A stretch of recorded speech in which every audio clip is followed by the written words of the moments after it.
bersiaplah untuk kuliah dengan serius, untuk memanfaatkan kesempatan yang dibukakan ini sebagai kesempatan pengembangan diri yang serius. Jangan disia-siakan. Dan jangan pernah merasa ini adalah keberhasilan paripurna yang terakhir, bukan. Ini adalah keberhasilan satu tahap. Sesudah ini Anda kan punya tantangan-tantangan baru lagi. Jadi bukan kemudian selesai, oh udah diterima nih SNBT, sesudah itu maka selesai semua urusan, bukan. Anda lolos, tapi lolos untuk apa? Lolos untuk belajar, lolos untuk mengembangkan diri di mana? Di kampus. Jadi bersiaplah untuk jadi mahasiswa yang produktif, mahasiswa yang aktif di dalam kelas dan aktif di luar kelas. Dan jangan menurunkan semangat untuk kerja keras. Kadang-kadang gini, kita punya rencana, kita punya target. Ketika target itu tercapai, lalu kemudian kita istirahat, merasa sudah tercapai. Nah, jadi kalau targetnya lulus SNBT, lalu merasa sudah tercapai, sesudah itu kemudian relax, bahaya. Jadi tempatkan keberhasilan SNBT ini sebagai cara untuk bisa tambah prestasi, tambah pengalaman. Jadi targetnya bukan SNBT-nya, tapi kuliah yang penuh dengan pengalaman, ya. Terus yang kedua, bagi yang belum lulus, yang tadi saya baca ya, beberapa yang nggak lolos. Ini selalu ada pertanyaan, apakah saya mengecewakan orang tua saya? Apakah masa depan saya gelap? Apakah saya bisa bangkit lagi? Apakah ini akhir dari sebuah usaha? Nah, teman-teman semua, ketika kita tidak berhasil meraih yang kita rencanakan, jangan pernah putus asa. Jangan pernah membayangkan ini pemungkas. Masih banyak kesempatan yang akan terbuka. Jadi saya cerita sedikit ya pengalaman saya. Saya dulu sekolah di Jogja. Jadi saya sekolah di SMP 5. SMP 5 itu salah satu SMP paling favorit di Jogja. Rasanya sampai sekarang masih. Lokasinya di dekat lapangan Kridosono di Yogyakarta. Nah, waktu itu tahun 85 saya lulus SMA. Kemudian lulus SMP, mau masuk SMA. SMA yang saya ingin masukin namanya SMA 3. Dan keluarga kami itu ya dulunya pada di SMA 3 semua. Karena itu saya pengen masuk ke SMA 3. Nah, tapi tahun itu adalah tahun pertama ada namanya, kalau itu waktu itu namanya NEM, nilai Eptanas Murni. Kalau kemudian hari namanya jadi UN. Nah, sebelum masa angkatan saya, kalau mau daftar sekolah SMA itu datang ke SMA-nya ikut ujian seleksi masuk. Tahun itu untuk pertama kalinya mendaftar pakai angka NEM. Nah, ini karena tahun pertama, seluruh Indonesia tahun pertama, belum ada kebijakan zonasi, belum ada rayon, belum ada itu semua. Apa yang terjadi? Tahun itu SMA favorit di Jogja, termasuk SMA 3, diserbu pendaftar dari luar Jogja. Dan nilai-nilai yang dari luar Jogja itu angkanya tinggi-tinggi. Sementara yang dari Jogja angkanya lebih irit. Jadi anak berprestasi di Jogja banyak yang kalah dengan anak-anak dari luar Jogja semata-mata karena angkanya lebih tinggi. Nah, saya termasuk yang kalah. Saya mau masuk ke SMA 3 gagal, habis hasil. nilai saya yang waktu itu cukup baik di SMP 5, tapi dibandingkan dengan SMP-SMP yang di luar Jogja kalah. Apa yang terjadi? Cita-cita tidak berhasil dicapai. Apakah hari itu bahagia? Jelas tidak. Saya gagal meraih mimpi, gagal meraih yang sudah dicita-citakan lama, yang orang tua saya juga berharap saya masuk di situ, keluarga besar saya semua mengharap saya masuk di SMA 3. Dan hari itu saya ketemu dengan kenyataan. Saya tidak diterima di SMA 3, saya harus masuk ke SMA 2. Itu rasanya seperti yang teman-teman sedang rasakan sekarang nih. Abah ini gagal. Abah ini harapan seluruh keluarga. Ini saya baca nih tulisan-tulisan ini. Abah, aku nggak lolos nih, malu banget bah. Ini dari Jai Yunair. Abah, aku ditolak. Will everything be okay, katanya. Terus abah, aku sedih banget. Ini perasaan-perasaan ini itu persis seperti perasaan saya waktu gagal masuk SMA 3. Sama seperti itu. Apakah itu ternyata akhir? Enggak tuh. Saya kemudian akhirnya masuk SMA 2, dan setelah saya masuk SMA 2, ternyata saya dapat kesempatan untuk mengikuti banyak sekali kegiatan-kegiatan proses pembelajaran yang sebelumnya saya nggak pernah membayangkan bisa dapat. Barangkali kalau saya diterima di SMA 3, belum tentu saya dapat itu. Belum tentu saya dapat kesempatan untuk ikut pertukaran pelajar. Saya ikut pertukaran pelajaran waktu itu. Berangkat dari SMA 2, saya menjadi utusan OSIS ke Jakarta. Berangkat dari SMA 2, ikut macam-macam peleton inti, ikut teater, ikut kegiatan OSIS. Itu semua muncul jadi pengalaman luar biasa ketika saya di SMA 2. Dan ketika lulus SMA, saya melanjutkan ke kampus cita-cita saya waktu itu di Gajah Mada, dan saya diterima Fakultas Ekonomi Gajah Mada. Jadi kalau dibayangkan nih rutenya itu, yang semula lurus gitu, saya belok dulu nih SMA 3 ke FUGM gitu kira-kira, belok ke SMA 2, habis itu ke FUGM. Nah, jadi teman-teman, pada saat ini ketika gagal, maka jangan pernah berperasaan bahwa ini ujung akhir gelap. Saya bahkan pernah bilang, disebut keberhasilan adalah ketika bisa meraih yang direncanakan. Itu berhasil namanya. Itu sukses. Tapi juga berhasil bangkit dari kegagalan, itu adalah sukses. Jadi sukses itu adalah meraih yang direncanakan. Yang kedua, bangkit dari kegagalan, itu juga sukses. Nah, jadi teman-teman, sekarang yang gagal, tidak lolos, maka bersiaplah untuk cari kesempatan baru, lalu manfaatkan kesempatan baru itu untuk pengembangan diri Anda. Jadi, ketika di kemudian hari teman-teman udah selesai kuliah, nanti teman-teman punya kesempatan yang tidak kalah dengan mereka yang lulus SNBT sekarang. Dan kalaupun teman-teman mau mengulang tahun depan, diulang saja, nggak apa-apa.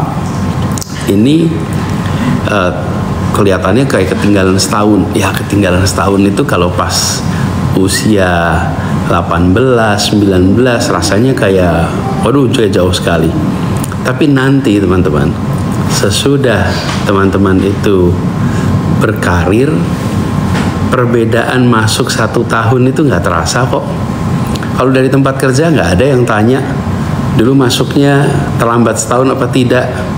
Tidak ada tuh pimpinan-pimpinan yang ditanya dulu masuknya telat setahun apa cepat setahun, karena itu udah nggak jadi faktor lagi. Jadi walaupun hari ini teman-teman merasa perlu mengulang dan kemudian berhasil, jangan pernah merasa ketinggalan, karena masih panjang perjalanannya.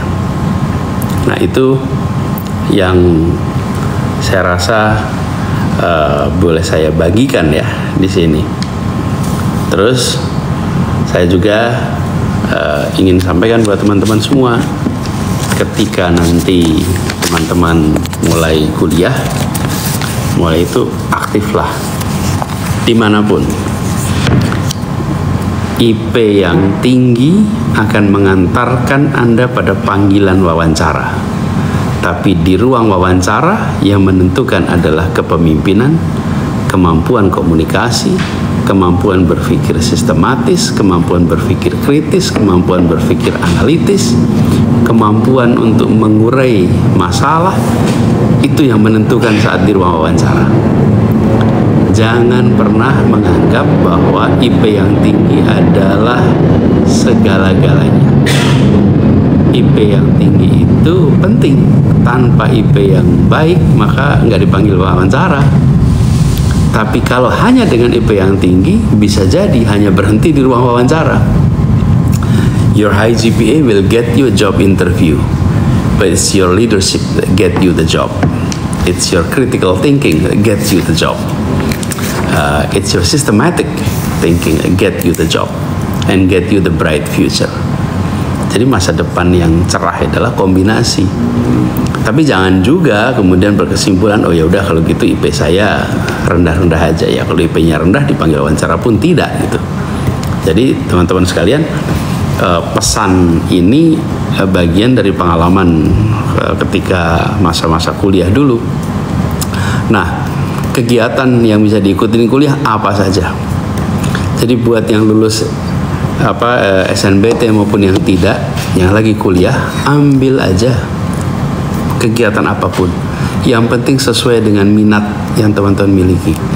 Jadilah mahasiswa yang sibuk, bukan mahasiswa yang waktunya longgar.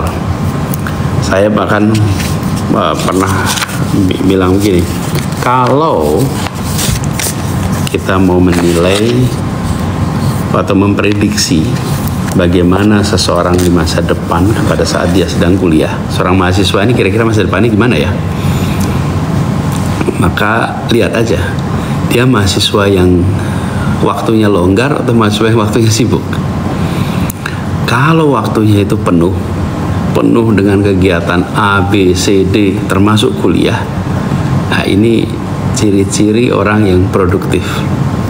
Tapi kalau jadi mahasiswa dan waktu kosongnya banyak sekali, nah ini ciri-ciri yang tidak produktif. Artinya apa? Artinya di masa yang akan datang kita boleh memprediksikan, prediksi ya, belum tentu kejadian, tapi prediksi itu berdasarkan apa yang kita lihat.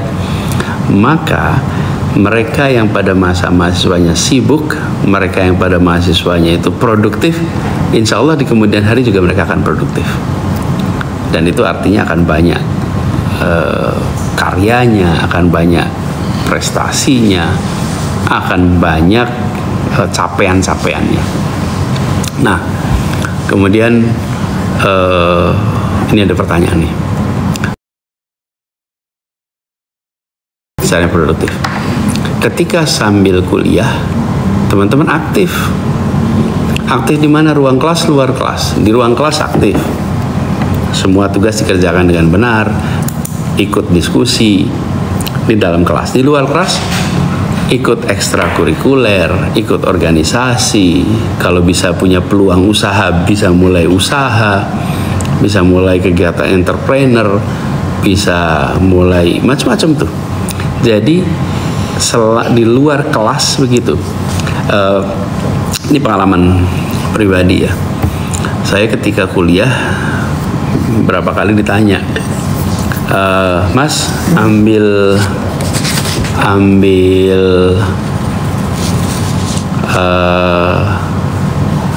SKS-nya berapa?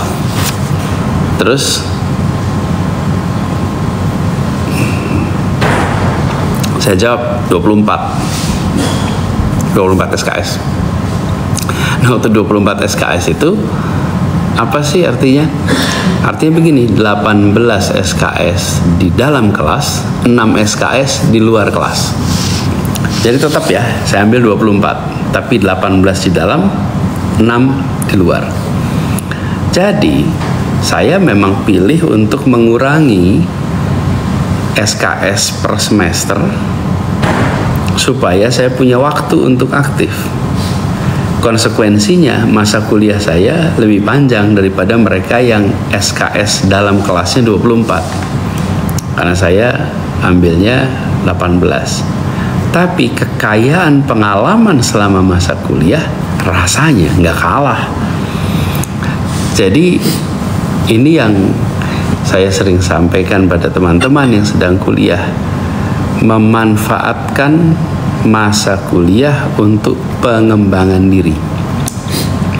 Jadi masa kuliah itu bukan sekedar dapat pelajaran di kelas, tapi masa kuliah itu masa pengembangan diri dan itu gak bisa diulang. Nah, setelah selesai maka akan memiliki kekayaan pengalaman. Sama-sama menjalani kuliah selama 4 tahun, tapi pengalamannya beda. Yang dijalani sama, tapi yang dialami beda. Yang dijalani sama-sama 4 tahun, tapi pengalamannya beda. Yang memiliki masa kuliah produktif, dia punya pengalaman yang jauh lebih banyak daripada yang tidak memiliki masa produktif.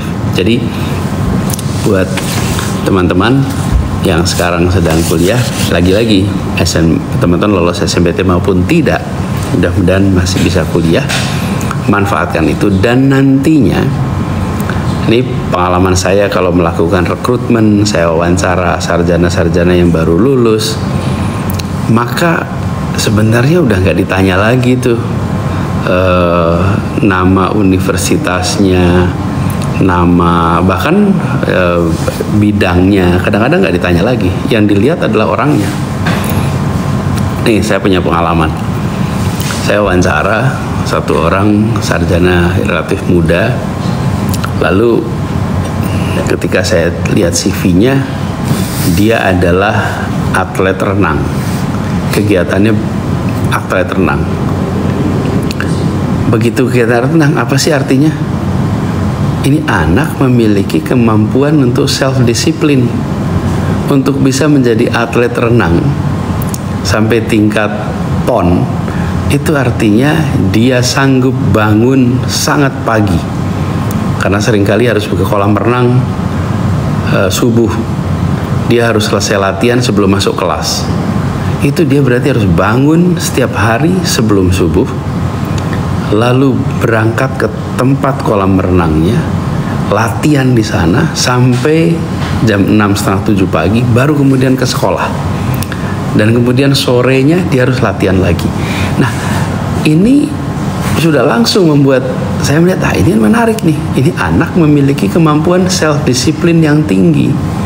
Jadi, walaupun aktivitas ekstrakurikulernya tuh bukan organisasi, bukan, tapi ini menunjukkan pribadi yang memiliki kemampuan disiplin diri yang tinggi.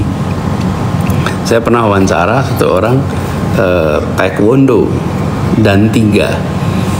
Itu kalau ya memang hobinya taekwondo, selama kuliah dia aktif di taekwondo, lalu selesai kuliah dia cari pekerjaan. Ketika daftar, saya lihat, kalau dia bisa taekwondo dan 3, ini artinya seseorang yang sanggup tuh melewati dari sabuk putih, kuning, hijau, biru, hitam, dan seterusnya, sampai akhirnya dan 3. Nah, apa pesan yang dibawa oleh dia? Bahwa selama dia kuliah, dia mengembangkan diri sesuai dengan minatnya, tapi memberikan pesan tentang kedisiplinan, kerja keras, tekun, tuntas. Yang itu kalau hanya lihat IP dan nilai nggak kelihatan, tapi dari situ kelihatan. Nah, ini contoh teman-teman, tentu ada banyak sekali ilustrasinya ya terkait dengan berhasil dan tidak. Ini dari pengalaman saya sendiri, observasi dan pengalaman menjalani. Jadi buat teman-teman sekarang yang berhasil maupun tidak, bagi yang berhasil syukuri keberhasilan ini, manfaatkan sebaik-baiknya, dan bagi yang tidak, dimanapun Anda belajar, maka ini kesempatan untuk betul-betul mengembangkan diri ya.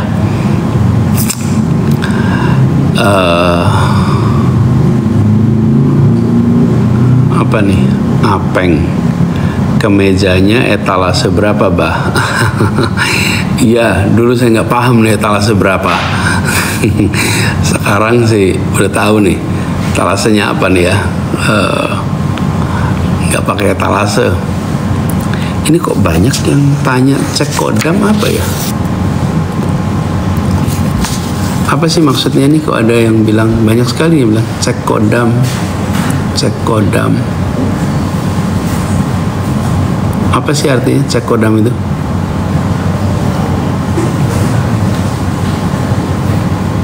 Cek kodam, bah. Ini siapa nih? Saud.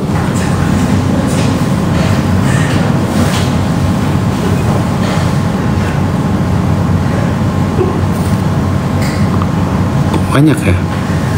Ada yang bisa jelasin? Apa ya cek kodam ini?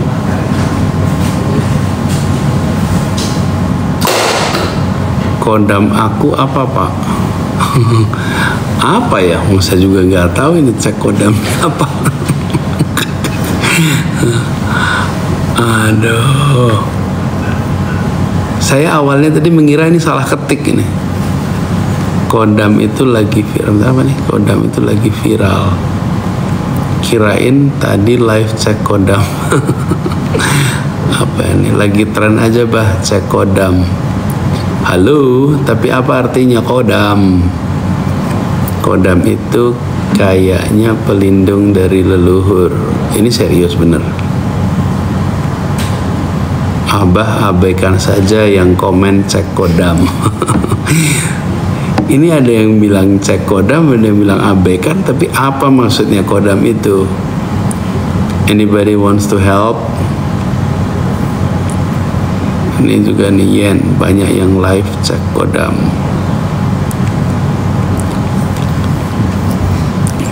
Cek kodam atas nama Ari Kang. Apa maksudnya? Oke, gini dah kalau gitu. Saya belajar dulu dah maksudnya apa nanti. Sebentar, saya Google sebentar apa ini cek kodamnya. Bentar ya, saya Google ya. Kodam.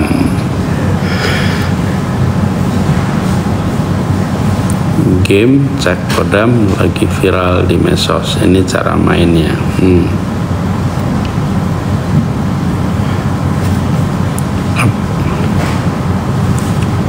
Sebentar, apa ini? Cara cek kodam online dengan nama. Cara cek kodam. Nggak ada yang ngasih penjelasan apa itu kodam. Saat ini jagat sosial media sedang ramai pembahasan soal kodam, termasuk game untuk cek kodam secara online.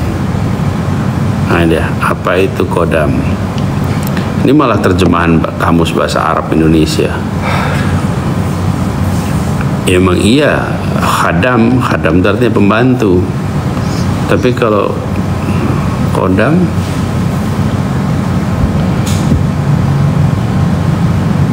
apa nih ya?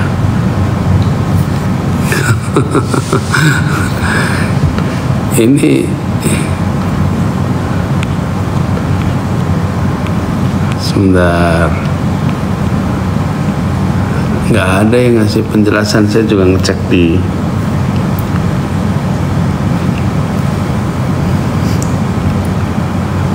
cek.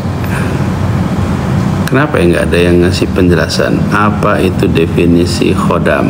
Ya, khodam gue kasih arti membantu, saya juga tahu.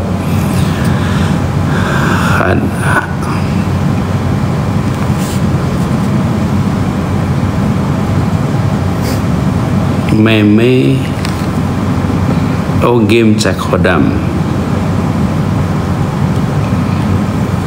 Tapi kenapa tanya baca kodamnya apa ya? Anyway, saya belum paham. Saya cari lagi. Bah, khodam itu semacam ramalan, nggak usah ditanggapin. Oh gitu. Oke, jadi nggak usah. Please stop tanya khodam. Saya nggak tahu. Oh, khodam itu maksudnya jin. Oh, oke, ini buat iseng aja. Bah, yang cek khodam jangan ditanggepin. Oke.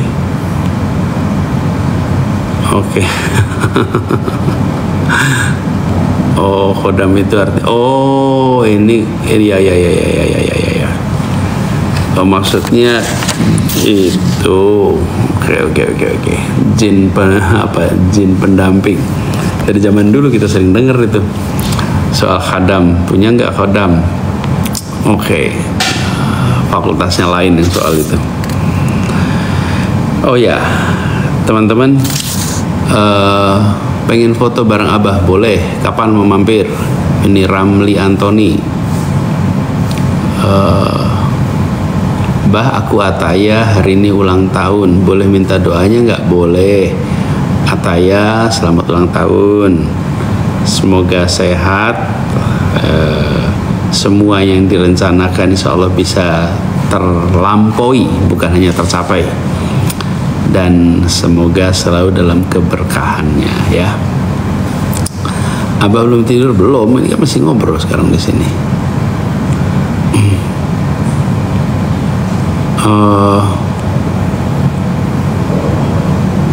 Abah kapan main ke rumah? Waduh, rumahnya di mana nih?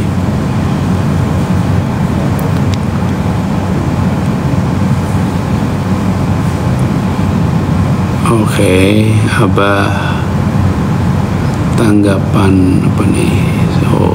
Ini saya sambil liatin komentar-komentar ya.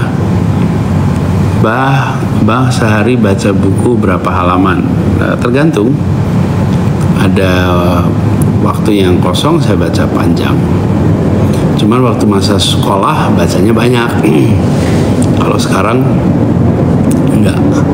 Dulu waktu saya ambil program S2 S3 ya bukunya panjang-panjang.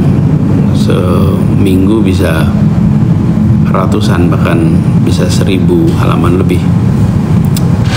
Tapi itu masa sekolah. Kalau sekarang lebih tergantung waktu di antara kegiatan-kegiatan.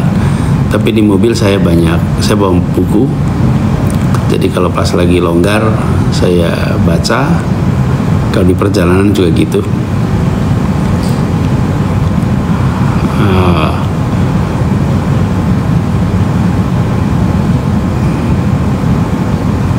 Pak Anies izin untuk mengundang Pak Anies untuk kegiatan talkshow, gimana caranya ya?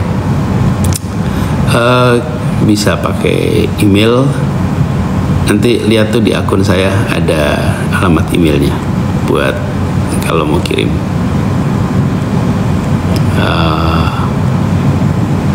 Apalagi nih ya.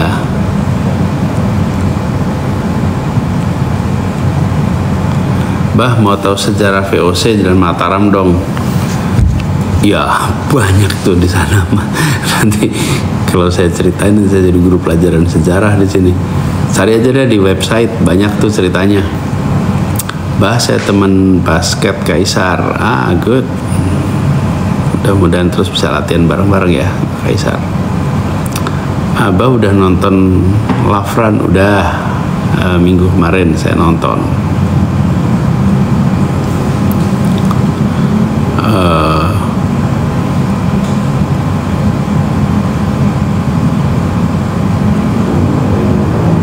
Bah, ada burung jenis Hinodutro nggak?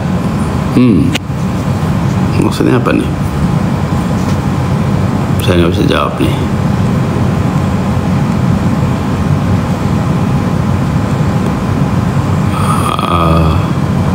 Abah semangat terus ya Abah. Kami sayang Abah. Ya, saya juga sayang sama teman-teman semua di sini.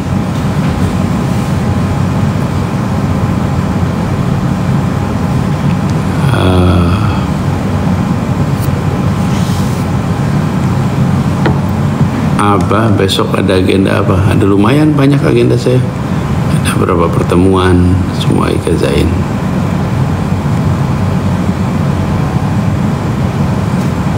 Bah, apa-apa bisa bahasa Suryani? maksudnya apa ya bahasa Suryani? Nggak tahu saya bahasa Suryani apa. Nah, gini, sekarang saya mau cerita dikit nih. Ada beberapa ilustrator yang saya sempat memanfaatkan karya-karyanya. Saya sempat posting karya-karya mereka, ini saya mau nunjukin ya beberapa yang mereka sekarang masih ada open commission juga. Ntar saya mundur dikit ya biar kelihatan.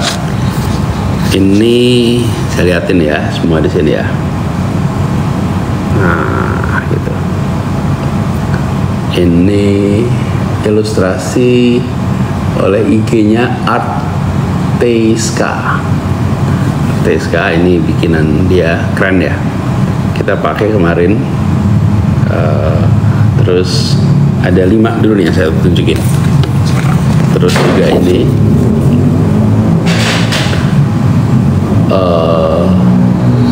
ilustrasinya oleh IG-nya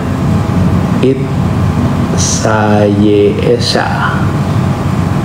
Kelihatan itu keren ya. Ilustrasinya keren-keren nih. Terus juga ini dari nama IG-nya Jejendreng. Keren gak tuh? Ini waktu itu kita pakai apa ya? Saya lupa nih. Terus ini juga nih ilustrasi dari ini X, dari akun X-nya @joedi__.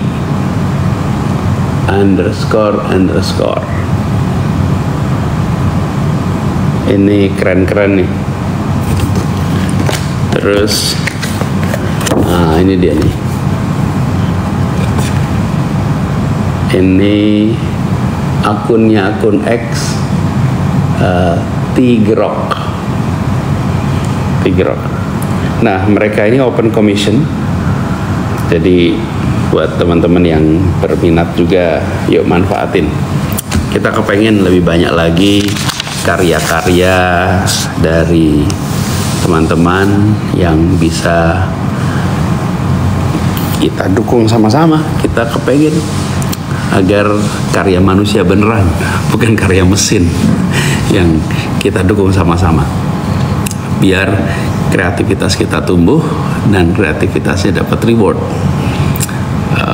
Kalau dibikin pakai mesin, rasanya hari gini kita punya ilustrator begitu banyak, harus kita apresiasi dengan cara ya ambil produk mereka. Kami selalu begitu, kami selalu kerjakan, undang mereka, manfaatkan karya mereka, dan itulah cara kita mengapresiasi. Saya suka pesan sama mereka itu, bahwa setiap karya seni sesungguhnya adalah potret diri dari pembuatnya. Karena itu selalu saya berpesan pada mereka yang berkarya, tandai karyanya dengan kecemerlangan, tandai karyanya dengan mendekati kesempurnaan, karena itu sesungguhnya adalah potret diri dari pembuatnya. Ini barangkali juga buat semua urusan sih. Kalau kita dapat tugas, cara kita mengerjakan tugas adalah potret diri dari kita. Ada yang asal jadi, ada yang mau bikin sampai bagus sekali. Itu potret diri kita. Ya, teman-teman semua,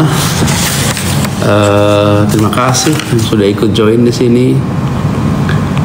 Kemudian bahas perkuliahan lagi. Nanti insya Allah saya bahas lagi. Terus kan tadi saya udah cerita banyak nih soal perkuliahan. Insya Allah di waktu berikutnya ya.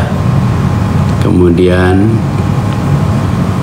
tapi ini ada pertanyaan nih dari Nutri Sari Dingin. Mending lanjut kuliah magister atau kerja dulu? Sebenarnya nggak ada rumusnya, tapi kalau saya boleh usul, sebaiknya setelah selesai kuliah S1 ambil pengalaman dulu untuk berkarya, apa itu sebaiknya memang bekerja di sebuah institusi, apa itu perusahaan, apa itu non-profit, bekerja dulu untuk beberapa waktu, sesudah itu baru meneruskan ke magister. Kenapa? Karena program magister itu untuk meningkatkan kemampuan profesional untuk yang bidang-bidang orientasinya pada kerja.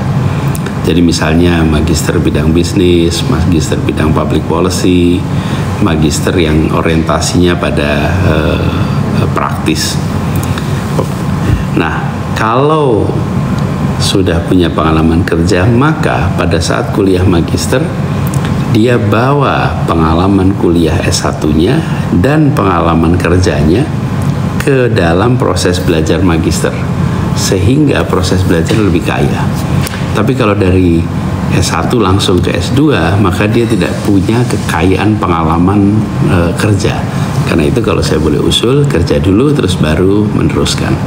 Tapi tentu saja tergantung pada situasi yang sedang Anda hadapi. Kalau Anda lulus S1 lalu di depan Anda sudah ada udah ada kesempatan langsung S2, ya kenapa tidak gitu ya.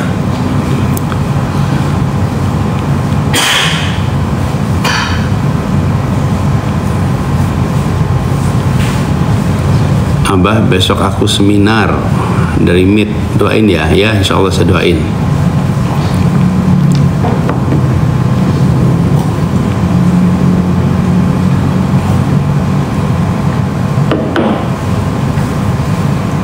Oh, ini saya lihat lagi.